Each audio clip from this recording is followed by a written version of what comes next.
Pay scale নিয়ে জ্বালানি উপদেষ্টার বক্তব্য ও শিক্ষক নেতা আজিজির প্রতিক্রিয়া। শুভেচ্ছা সবাইকে। আপনারা দেখছেন দৈনিক শিক্ষা.com। সঙ্গে আছি আমি প্রিয়াঙ্কা বৃষ্টি। অন্তর্বর্তীকালীন সরকার পে স্কেল বাস্তবায়ন করবে না, জ্বালানি উপদেষ্টার এমন বক্তব্য প্রত্যাহারের আহ্বান জানিয়েছেন এমপিওভুক্ত শিক্ষা জাতীয়করণ প্রত্যাশী জোটের সদস্য সচিব দেলোয়ার হোসেন আজিজি।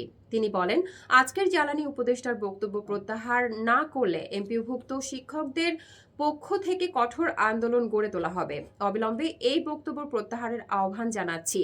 মঙ্গলবার দৈনিক শিক্ষা.com-এর সঙ্গে আলাপকালে একথা বলেন তিনি। আজিজি বলেন, 5ই ফেব্রুয়ারি সারা দেশে পে স্কেল বাস্তবায়নের দাবিতে এমপিওভুক্ত শিক্ষকদের কর্মসূচি পালনের কথা রয়েছে। তবে জ্বালানি উপদেষ্টার বক্তব্যের কারণে শিক্ষকরা ক্ষুব্ধ হয়েছেন। এই বক্তব্য প্রত্যাহার না হলে কঠোর আন্দোলন করা হবে। অন্তর্বর্তী সরকার পে স্কেল বাস্তবায়ন না করলে কেন কমিশন গঠন করা হলো? তিনি আরো বলেন, পে কমিশনের সুপারিশ জমা দেওয়ার সঙ্গে সঙ্গে দ্রব্যমূল্য কয়েক দফা বৃদ্ধি পেয়েছে।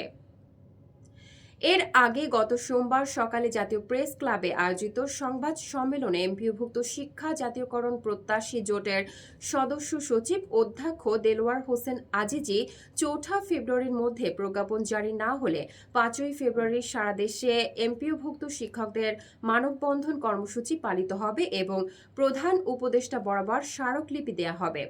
দাবি না মানা হলে আরও কঠোর কর্মসূচি ঘোষণা করা হবে। সংবাদ সম্মেলনে আজিজি বলেন, জাতীয় বেতন কমিশন 2025 গঠনের ফলে অসাধু ব্যবসায়ীরা দফায় দফায় দ্রব্যের মূল্য বৃদ্ধি করেছে। কমিশনের প্রস্তাবনার আলোকে নবম পে স্কেলের প্রজ্ঞাপন জারি করা না হলে প্রজাতন্ত্রের কর্মচারীদের পক্ষে পরিবার নিয়ে বেঁচে থাকা কঠিন হবে। যদি নবম পে স্কেলের প্রজ্ঞাপন জারি না করা হয় তাহলে কমিশন গঠন করে রাষ্ট্রের টাকা কেন অপচয় করা হলো? পে স্কেলের স্টেক হোল্ডাররা মনে করে অন্তর্বর্তীকালীন সরকারের সময়ে পে স্কেলের প্রজ্ঞাপন জারি করা না হলে আগামী 5 বছরেও প্রজ্ঞাপন জারি করা হবে না।